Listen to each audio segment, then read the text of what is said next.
Hello everyone, welcome back to my channel ready study go by the Bansal. और अपनी इस board exams की series को कंटिन्यू करते हुए मैं तुम्हारे सामने एक नया टॉपिक लेकर आ गया हूँ। इस चैप्टर का नाम है एनसीईआरटी की बुक के अकॉर्डिंगली चैप्टर 2 पॉलिनोमियल्स।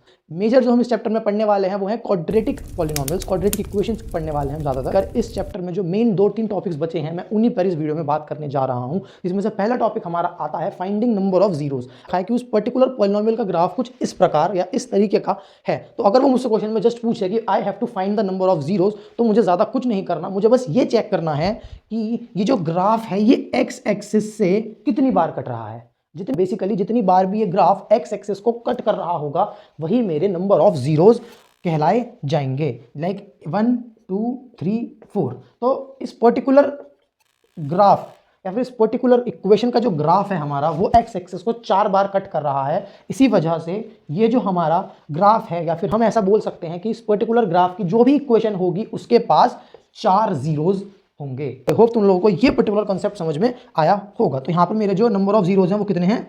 4। ठीक बात है। तो ये तो होता है हमारा पहला टॉपिक इस पर्टिकुलर चैप्टर से।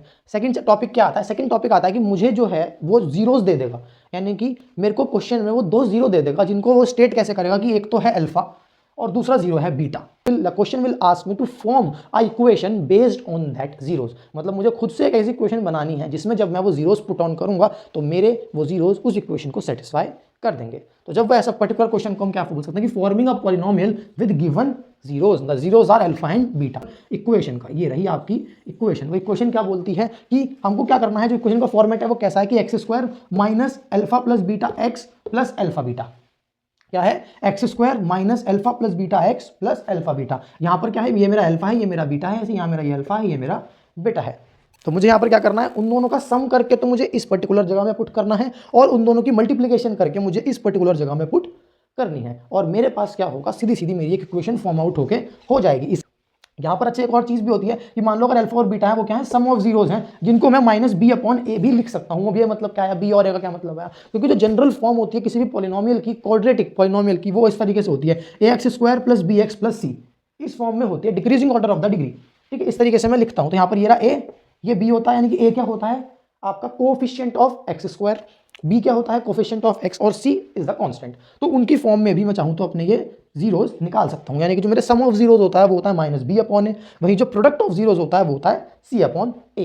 जो निकल कर आती है यहाँ पे, जो मैंने तुमको ये भी चीज़ बताई है ये इसीलिए बताई है बिकॉज जो थर्ड कॉन्सेप्ट है उसमें वो हमको ये बोलता है कि हमको चेक भी करना है। मुझे ये चेक करना है कि जो मेरा रिलेशन है गिवन, क्या मेरे वो जीरोज इस पर्टिकुलर रिलेशन में सेटिस्फाई हो रहे हैं।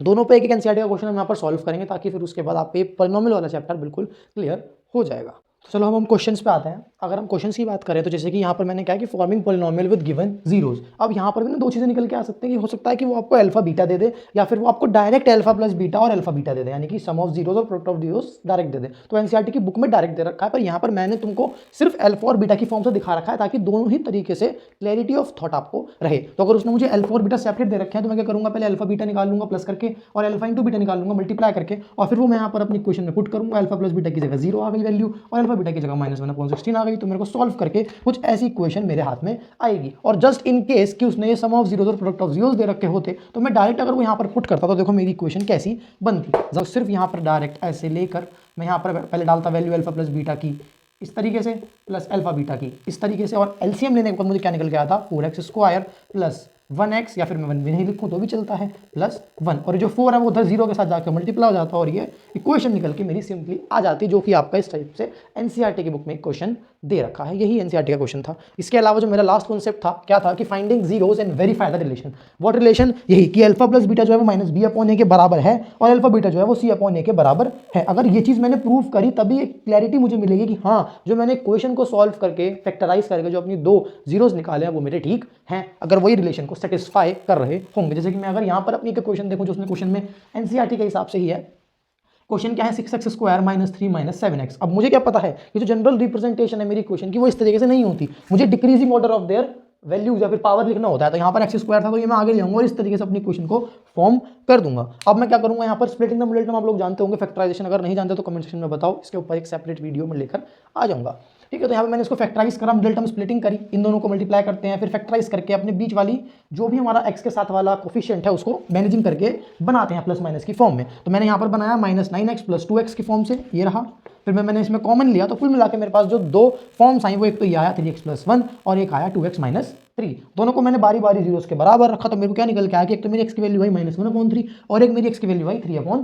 तो उन दोनों ही वैल्यूज को यानी कि इसको क्या मैंने कहा मान लिया अल्फा और इसको क्या मान लिया मैंने बीटा। इसको अल्फा इसको बीटा भी मान सकते हो, उससे कोई क्वेश्चन में फर्क नहीं आने का है।